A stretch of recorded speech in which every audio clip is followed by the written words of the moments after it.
Hello, everyone, and thank you for joining us for Keep Middlesex Moving's Mobility Matters podcast. I'm Christopher Gonda, the program manager at Keep Middlesex Moving, and joining me today we have Bill Neary, our executive director. Hi, Bill. How you doing, Chris? Carter? I'm doing excellent. And also with us is our guest speaker today. We have Carter Rubin from the Natural Resources Defense Council. How are you, Carter? Doing great. Great to be with you both, and thanks for having me. Oh, you're welcome. We're extraordinarily happy that you could join us today. We know you're busy writing books and studying many issues around sustainability and transportation. So we're glad you could make the time for us today. So first, Natural Resources Defense Council. We hear a little bit about them on the East Coast, but if you could tell us a little bit about them and how you got involved with the NRDC. Yeah, well, I'm joined NRDC in 2017, and I have the privilege of working on sustainable mobility. So all things that are related to how people and goods get around our communities and our country. And the work I do is really about trying to ensure that the way we move around does not have any pollution impact and, is improving our climate and our air quality and our communities through low carbon mobility choices. And my work fits in within NRDC's broader mission, which is to safeguard the earth, its people, its plants and animals, and the natural systems on which all life depends. And that work at NRDC started about 50 years ago in New York State. It was launched by some enterprising young attorneys who saw some of the important legislative changes happening with the Clean Air Act and Clean Water Act and Endangered Species Act, and wanted to ensure that those laws were being enforced and effective. And since then, NRDC has grown to where we're now a national and international organization. In the US, we have offices in New York City, Chicago, Washington, D.C., San Francisco, and Los Angeles, and some remote staff spread all over the country. And we work on everything from the safety of the food we eat to cleaning up smokestacks and green energy, to my world of transportation, where it's all about bikes and buses and trains and increasingly scooters and delivery robots and things of that nature. Our mission for 35 years has been very similar in terms of transportation mobility.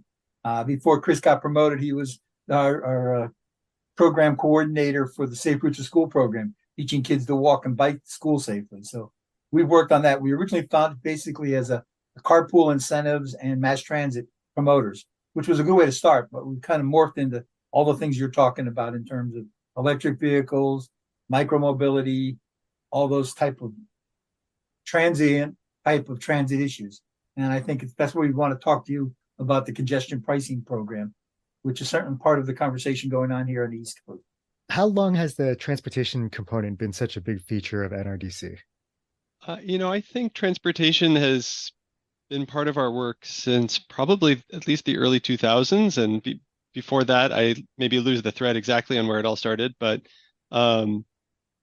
we've been involved very early on around vehicle efficiency.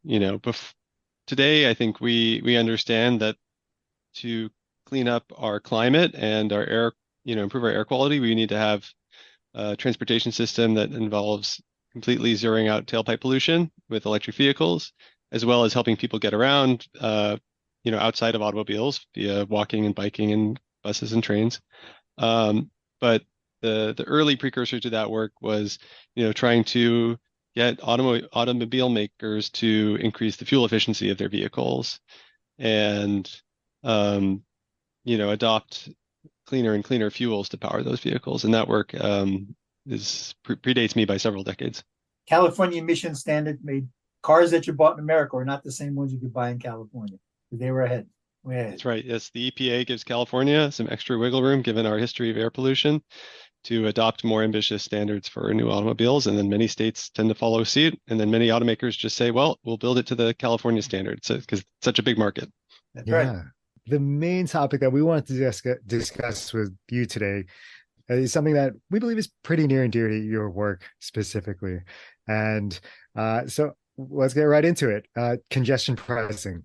What is it and how would it impact folks here on the East Coast especially around the New York metro area?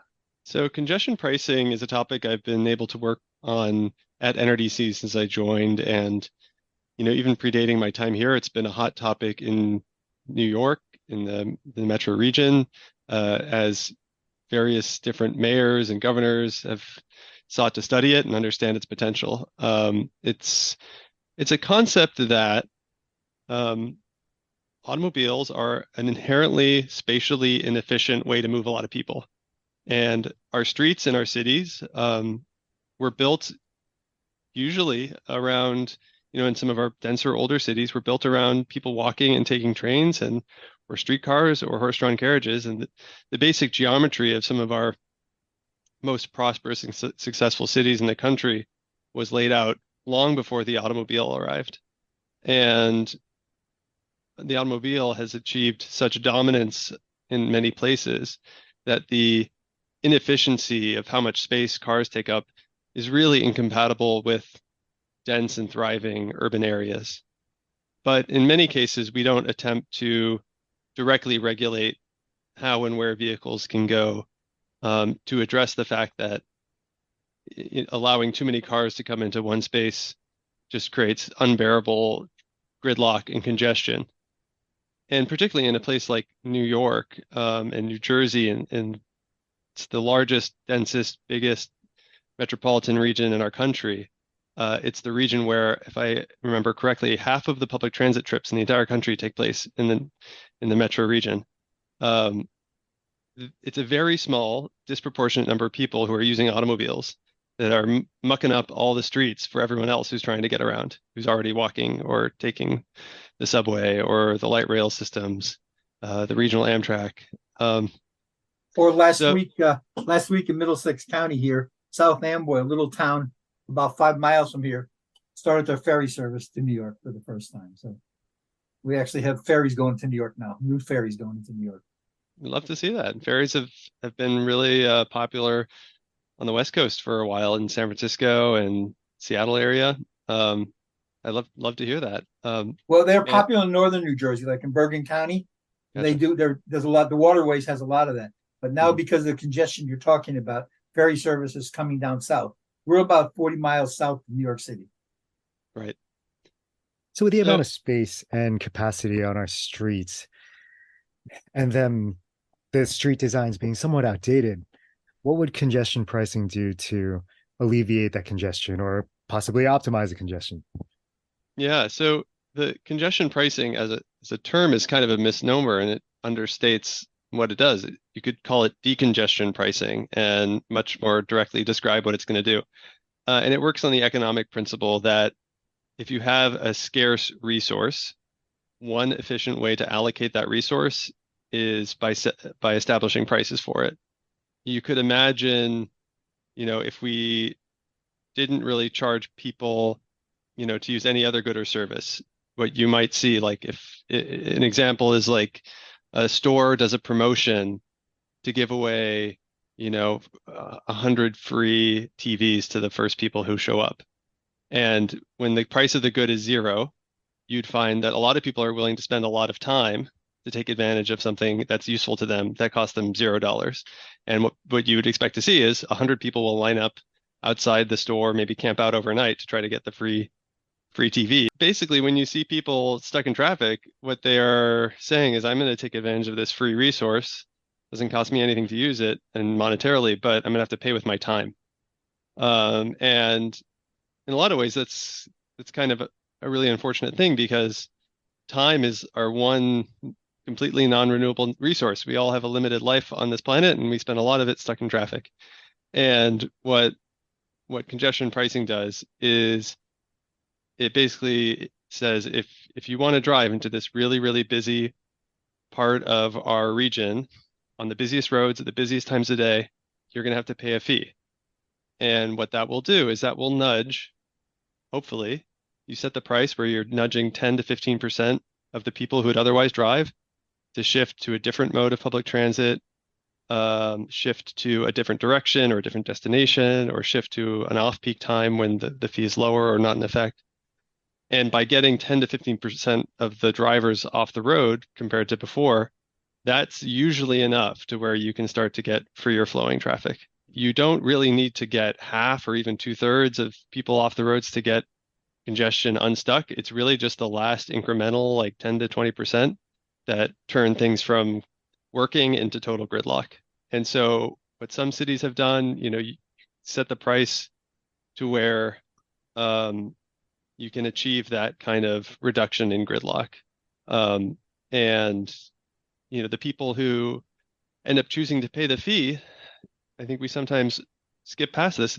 They are benefiting tremendously. They are going to see their travel times reduced significantly, and people who are able to pay the fee or choose to for a given trip, because we tend to think kind of monolithically, like everyone is either paying or not paying, but I'd say some people will pay some days and not other days just to take advantage of the car if they need to. And when they do choose to use the car, they will maybe save half the time.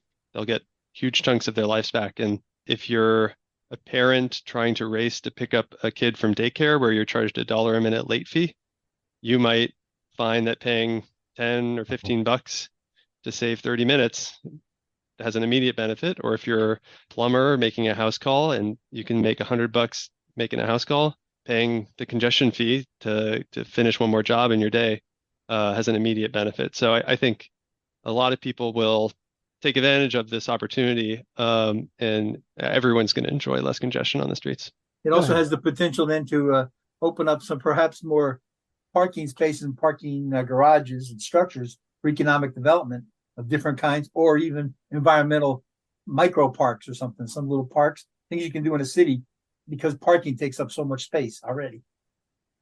Yeah, I think that's right. And I think when you look at what kinds of changes might play out as a result of congestion pricing, the people already driving into Manhattan at rush hour are probably paying quite a fortune to park there. So if you can free up some of that parking space, all sorts of other useful things could grow in those locations. So it sounds like to me, what we're not paying for is not the same traffic experience that we're experiencing now. We're paying to drive on streets that are moving more freely. That's tremendous. I can't imagine driving through New York without that congestion and without that traffic that I'm so used to. But to me, it sounds like it's worth it. The thing about our area too, though, Carter, is there is an enormous number of people who do take mass transit. I mean, that is true already. So increasing mass transit is an option that where some of the investment might have to go, because the trains and buses are full going into the city every day. So that's, if you manage to get 10 or 15% of the people out of the cars, you're not going to necessarily have room to put them on the buses or the trains right now. Those kind of adjustments have to also be made. Yeah, and I think, we're going to talk a bit about the experience of other cities that have adopted congestion pricing. And one thing I can highlight is that many cities understood that for congestion pricing to really work, you need to have a commensurate investment in public transportation at the same time.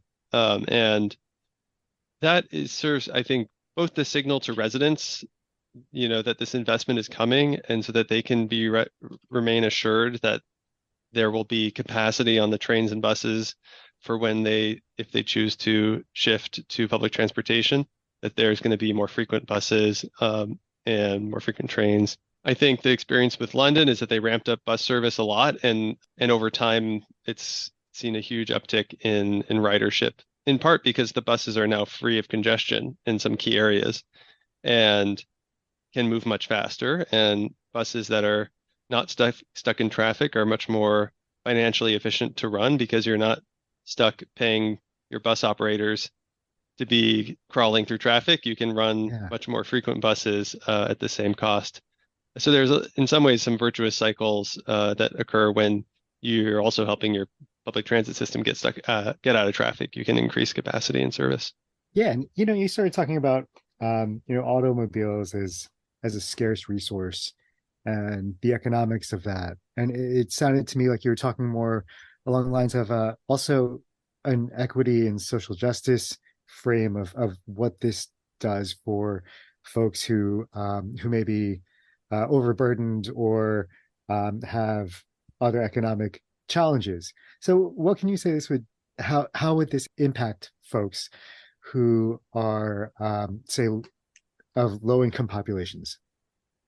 Yeah, I'll offer kind of a general observation and then a specific example for the New York area. So in general, we would expect car owning households to be wealthier on average than non-car owning households, just based on American demographic data and the census data and things like that. Then within that, you would expect people commuting into busy business districts at rush hour to also be higher income because they're disproportionately kind of white collar workers working in office buildings with 9 to 5 job patterns relative to, folks in the service industry who might be working swing shifts, late night in the service industry, tend to be commuting more so outside of peak hours, compared to people just heading to the busy business district during rush hour. And so when you combine those two things, you would expect that drivers driving to big office building areas to generally be higher income than people, say, taking the subway to the business districts. And of course, within that, there are exceptions. And part of what congestion pricing can do is raise revenue that helps you meet the needs of those people who, because of the circumstances of their work or their life, might have to pay a fee in a way that would be burdensome on them. So you can write exemptions to congestion pricing rules for certain people of certain incomes, or you could exempt high occupancy automobiles so that people have an option to carpool. So there's a couple different ways you can try to carve that out and minimize the impact of lower income families. The New York example I'll give is Community Service Society analyzed kind of what would the fairness and equity impact be to outer borough low income residents. So this is folks in the New York City suburbs. And granted, a lot of your listeners are going to be in New Jersey, and there are important differences. But what they found is that for every single New Yorker in poverty who would regularly face a congestion charge, there would be 50 workers who would benefit through the mandated investments in transit upgrades. So 1 to 50. So that's a good place to be in terms of designing a policy where 90+% of the people you care about are benefiting, and then you try to solve for that small percentage who wouldn't necessarily benefit out the gate, and you design the right kinds of exemptions or targeted programs or transit investments that help them benefit as well. And with the technology that we have today, you can make it all cashless by keeping track of who's coming in and moving out, and doing that without any kind of, it's not like a toll booth is what I'm trying to say. You don't have to worry about people collecting the tolls and backing the traffic back up. You can do that technologically now a lot simpler, and also register people based upon income levels in some ways that be charging the different fare rates. Yeah. So if we're thinking of fewer cars and decreased congestion, how do you think things would look from a traffic safety perspective? Before we talked, I looked up from a study from London I had that was done a couple of years after their congestion pricing program took effect. And, granted, when you're putting in place congestion and pricing, or when cities have done this, they're usually doing a lot of things at the same time. So, they're improving transit service, they're redesigning their streets. So it's hard to tease out exactly what congestion pricing alone is doing. But London saw a major reduction in traffic crashes within 3 years of implementing its program. The report I read found 40 to 70% reduction could be attributed to congestion pricing, which is really substantial. To really stick the landing, the people in New York or in any city adopting this would want to take advantage of the reduced number of automobiles on the road to really rethink how our streets are designed. Because in most cities, and even in New York, we've got very wide boulevards that are designed to try to hold all of the cars they can at rush hour.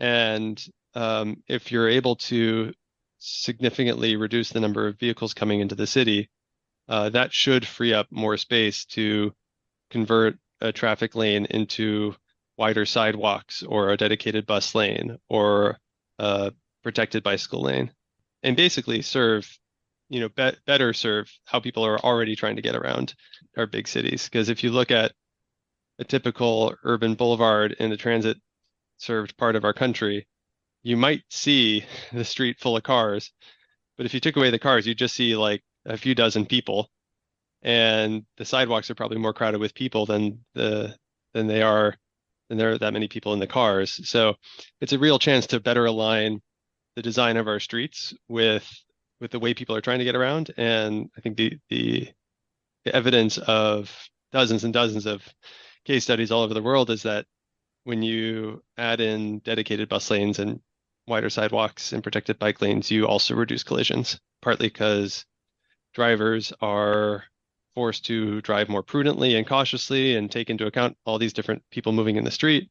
You can reduce the amount of space that cars have to kind of try to weave in and around traffic, and other kind of factors that play into driver safety. We had an issue here in New Jersey because we're not urban, we're urban in terms of number of people, but we still are suburban in so many ways that during COVID, we had a serious or a major reduction in the amount of vehicular traffic, but we did not have a reduction in traffic fatalities. We found less traffic, people drove faster, and that became an issue there. In an urban area, I could see where they're not going fast to begin with. So the crashes they have won't be as serious injuries or fatalities as much as they would be in the suburban communities. I think that's probably right. And I definitely saw the same trends around the country that during the, safer at home, COVID protocols, the reduction in the number of cars on the road led some people to drive extremely fast, and speed is the main factor in the severity of a traffic collision. And so I think that's partly why you really would want to guard against that in both a suburban or an urban context, and make sure that your streets are not designed in a way that makes that really possible. Put in the right kind of traffic calming measures and all that. Well, we know in New Jersey, speed limits are suggestions. That's all they are. Everyone thinks that they're the only good driver on the road, and everyone around them is a bad driver. I think that's the first law of automobility. Well, I am. But I am the only good driver. But I am a good driver, right? But that's fascinating that, the congestion pricing and the decrease in traffic would give us that opportunity to redesign our streets to be more accommodating to other modes. Yeah. I didn't think that far ahead of things, but yeah, I mean, now that you mention it, I can absolutely envision how that would work out better for everyone. Our offices are in the city of New Brunswick, which is where Rutgers University is, and Johnson & Johnson World Headquarters. Got about 60,000 people. During COVID, they experimented by closing off roads to have outdoor dining. They're now 6 or 7 months a year, they still have outdoor dining. So half of the streets are closed off of vehicular traffic. And as somebody, Chris and I can attest to, goes into New Brunswick on a daily basis, a regular basis, traffic isn't any different. It hasn't really slowed things down. It hasn't really made a difference. So this is a difference that's not congestion pricing, but you added less people, less access on roads, and has not really increased the traffic on any of those roads otherwise. It really works pretty good. And of course, the outdoor dining has brought downtown New Brunswick to life on weekends like you wouldn't believe. Yeah, I think people are more flexible than we give them credit. And if a city comes together and says, we want to take our one really urban walkable downtown and double down on walkability and economic development and create some more plaza space with our dedicated, and scarce public street space, I think drivers and other commuters are more flexible, and you just need a few small percentage of them to shift a little bit, and you can just end up in kind of the same level of traffic patterns. And there's a comment or concept called induced demand, which suggests that when you widen a congested roadway, you end up usually filling it up with cars pretty quickly again. And I think the reverse can also be true, that if you are shifting a roadway space to something else, especially something that's an amenity, you may not get a higher level of congestion because people will adapt. They can shift where they're going, what time of day they're going, what mode of transportation they're taking. So that's my pitch to mayors across the country is be brave, build some parklets and some bike lanes, and do it where it's going to bring so much benefits that the public really can see the transformational benefits. That's our message too. It's the same message. It's not an easy sell. Yeah. Well, I think and I think that's what we're going to see with New York congestion pricing. We are in this very kind of unique moment, heading towards the adoption of New York City's congestion pricing program, where everyone is starting to visualize what it might cost and what they might have to pay. But we haven't yet felt what it's going to be like to get all those cars off the streets of the cities and communities we care about. I think if I'm not misattributing this quote, one of the officials I got to talk to who had done congestion pricing in their country described this moment as the valley of political death or something dramatic like that, where like in Stockholm, they saw public support kind of crater right before they turned on the program. It got down into the 20s or 30s as there's just sort of a tension and questions and concerns and uncertainty. It's like concentrated right into this moment right before you flip the switch on the system. And then in Stockholm, like right after it turned on, like everyone saw, like, oh, this is fine and it's nice. It's like we have Sunday morning levels of traffic, 7 days a week.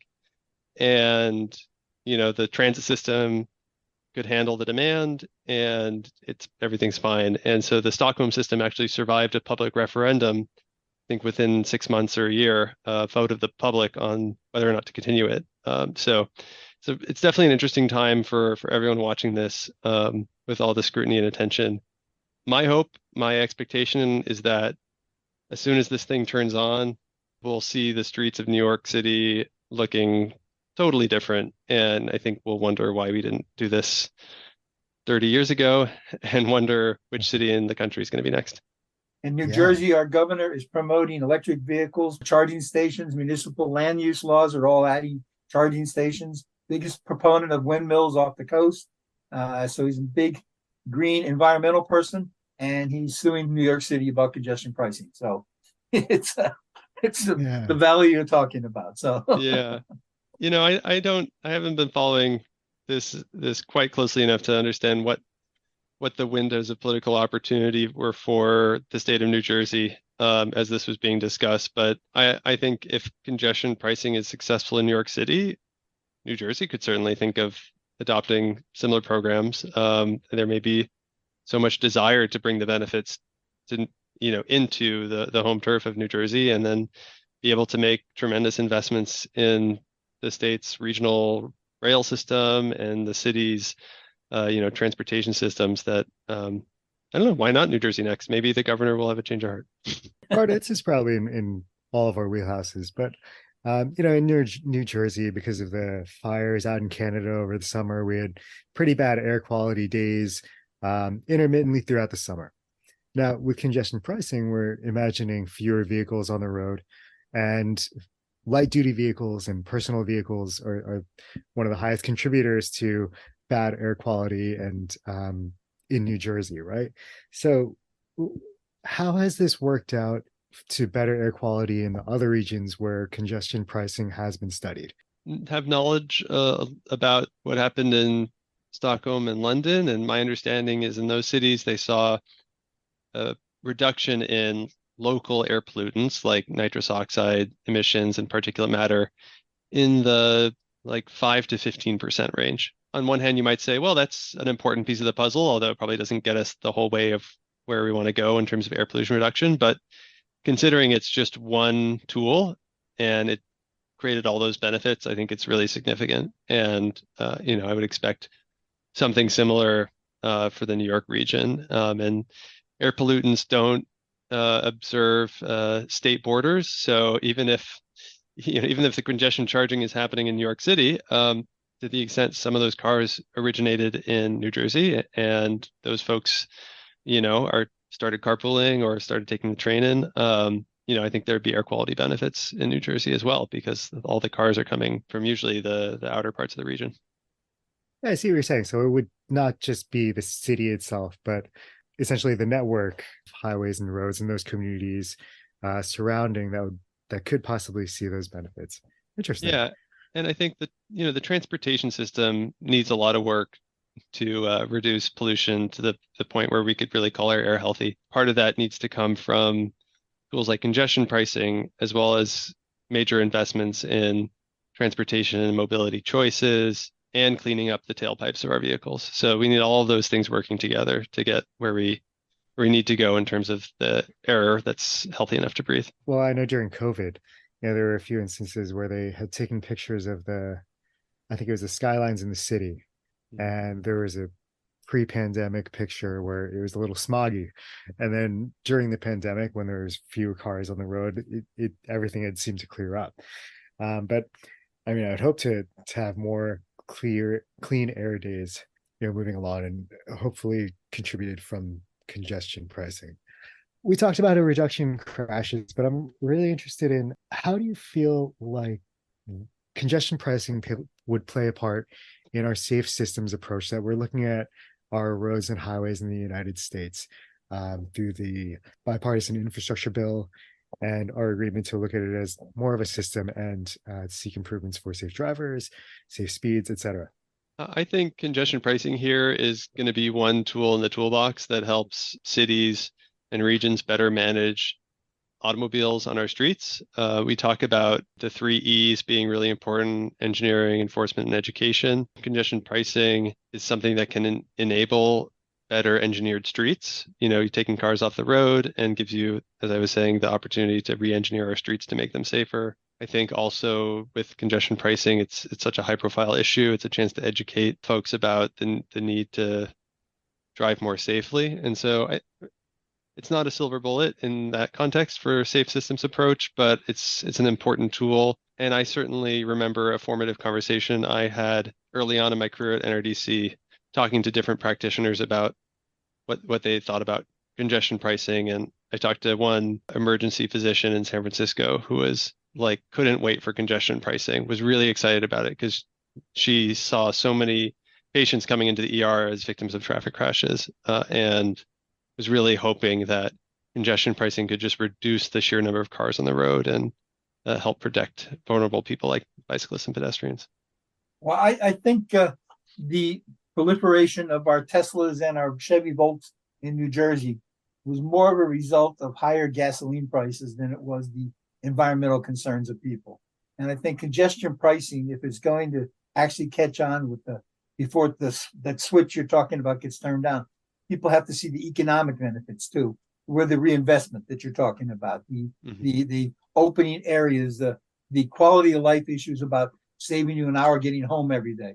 Those kind of things I think are as important as anybody's clean air, because all of us are breathing right now, and none of us think about what we really are breathing until it's obviously we're in a hospital. So I think in order for congestion pricing to succeed, the economic and quality of life issues have to be brought up as much as the environmental stuff to really make people buy into it.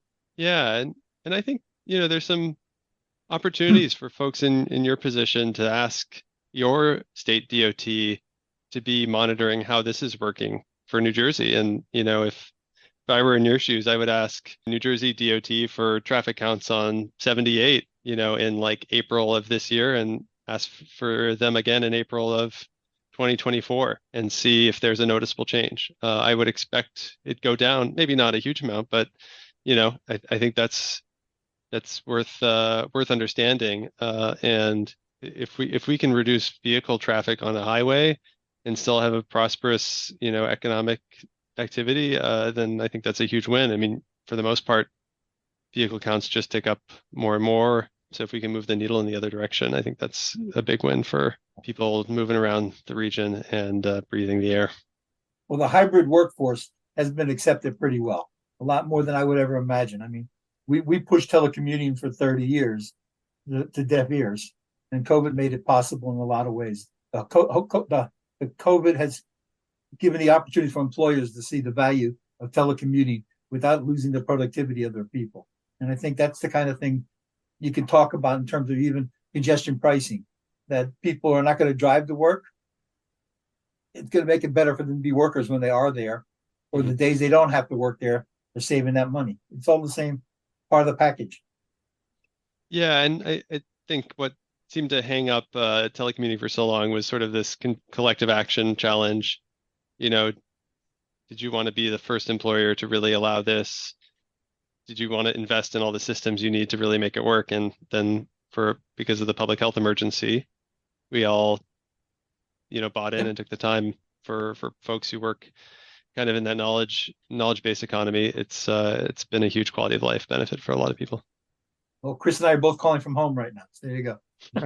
I'm in the office. I fortunately live quite close to NRDC's LA office, which is in Santa Monica in particular. And my commute these days involves driving, quote unquote, my toddler on the back of my e-bike to his daycare, and then cruising up the coast to our office, which is on 2nd Street in downtown Santa Monica. Well, I was in the office earlier today. I did bike there because of some car problem issues at home. But it was interesting because I was passed by an e-scooter, and I thought I was working pretty hard up this hill. But the e-scooter, he passed me on the right side and then got on the sidewalk after that. But I'm thinking he can keep going at about 15 miles per hour and not get tired. Meanwhile, I'm still trying to catch my breath.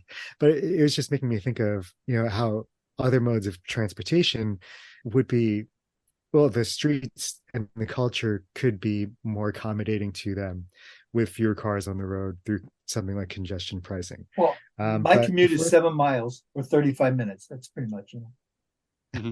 But I'm thinking about, if we have fewer cars on the road, that doesn't necessarily mean there are fewer people entering the city and fewer people interacting with the businesses within the city and around the city as well. Can you talk more about the economic benefits for the businesses in the areas? I guess what I would hypothesize as the economic changes you'd expect within the congestion pricing zone, frankly, probably like pretty marginal in the grand scheme of things. Because as I mentioned, the goal of congestion pricing is to get like 10 to 20% of the cars off the streets. And that sheer number of people in the scale of the New York metro region, it's like less than 1% probably of all the commuters we're trying to shift. So I think there are specific categories of businesses that might face more economic challenges or greater economic opportunities. The aforementioned parking lot operator in Manhattan may find that they want to get out of that business and sell to someone who will build some badly needed housing. If you run a restaurant and, all of a sudden the street outside of your restaurant has been redesigned as part of this overall transformation, slowing traffic down, there's less traffic noise, you might find it's a benefit to have more customers and more foot traffic and be able to use the outside space even more than you used to be able to. I think at the margins, you might see a little bit of change. Of course, the people who, run those businesses, it's extremely important to them, and we should be thoughtful about what kinds of changes are being imposed on people. But I think that my overall expectation is that economic impact would not be that significant. I think there's some people who might be concerned, like, well, if you're charging people to go near my office building, is that going to put me at a competitive disadvantage in leasing my office building? And I think it's kind of the backward, like the reverse is really the case. It's like we're creating a congestion-free zone for your office building. If you're in Midtown Manhattan, trying to lease office space to really high income, high earning people in finance or law or tech, and you can say, we're going to give you this amenity if you're never in traffic. That should be a selling point, not a liability to a lot of property owners, as just one example. But every business hears the word change and they panic. So that's part of the whole mindset of being in business. Yeah, this came up in Los Angeles too, which recently released some of its initial concepts and study analysis of a couple different types of congestion pricing that it's looking at. And this study is being led by the LA County Metropolitan Transit Authority, which is, sort of the regional planner for our transportation system and runs our buses and trains. And that's what I said is one of the concept is a downtown cordon for Los Angeles. And I think there was a hunch that some of the downtown property owners would be concerned because they're already trying to lease back their offices, after COVID, when a lot of people have shifted and the office demand is softening. Mm-hmm. And in LA, there's not just downtown LA, there's Century City, there's, Orange County, Glendale, lots of different clusters of offices. And I said, I think you should flip it around. You could have downtown LA be the only really congestion-free part of the county And if you're trying to lease high-end office space to lawyers, I think they'd be willing to pay, the cost of the congestion fee, which probably amounts to like 1 minute of their hourly rate. That's probably right. That would be so I worked in Santa Fe Springs, okay? And that was not even part of definitely LA, but congestion getting there 49 years ago was interesting. Yeah. But that's all we have here today. So thank you again to our listeners for joining us. But let me chime in with Bill and Carter. Any final thoughts before we wrap up? Well, my final thought would be thank you, Carter. I think you really gave us a big picture of what congestion pricing is, the pluses, the minuses, and overall, when you add it all up, it seems pluses are the only things that really matter in terms of our life expectancies, in terms of our health and our economic values. And at the same time, it's the future we have to face. And the better the air we breathe, the longer we'll live. So thank you for your suggestions and the things you're talking about, I think. And I think they really should change it. The decongestion pricing might be the best way to describe it. I agree with you completely. Well, thank you so much for having me. I can't wait to see what the whole region looks like after this. We flip the switch on congestion pricing or decongestion pricing, and excited to come visit next time. All right. Thank you. This ad is disseminated under the sponsorship of NJTPA and FHWA in the interest of information exchange.